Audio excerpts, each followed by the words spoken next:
માણાવદર તાલુકાના બાટવા ગામની મારુતિ સ્કૂલમાં નવી પેઢીમાં સ્વાસ્થ્ય અને સંસ્કારનું સિંચન કરવાના ઉમદા હેતુ સાથે યોગ સંવાદ અને યોગ શિબિરનું આયોજન કરવામાં આવ્યું હતું।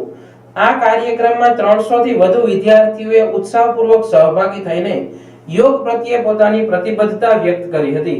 આ શિબિર માત્ર શારીરિક કસરત પૂરતી મર્યાદિત ન રહેતા વિદ્યાર્થીઓના માનસ પટલ પર સકારાત્મક ઉર્જાનો સંચાર કરનારું માધ્યમ બની હતી। આ પ્રસંગે ઉપસ્થિત ઝોન કોઓર્ડિનેટર ચેતનાબેન ગજેરા, જિલ્લા કોઓર્ડિનેટર જયંતિભાઈ કાછડિયા, યોગ કોચ જિજ્ઞાબેન રામાણી અને યોગ ટ્રેનર કાજલબેન અભિચંદાણી દ્વારા વિદ્યાર્થીઓને પ્રોટોકોલ મુજબ યોગા અભ્યાસ કરાવવામાં આવ્યો હતો।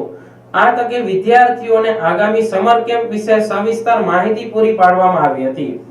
યોગ દ્વારા જીવનમાં શિસ્ત, માનસિક એકાગ્રતા અને ઉત્તમ સ્વાસ્થ્ય કેવી રીતે કેળવી શકાય તે અંગે પ્રેરક સંબોધન કર્યું હતું।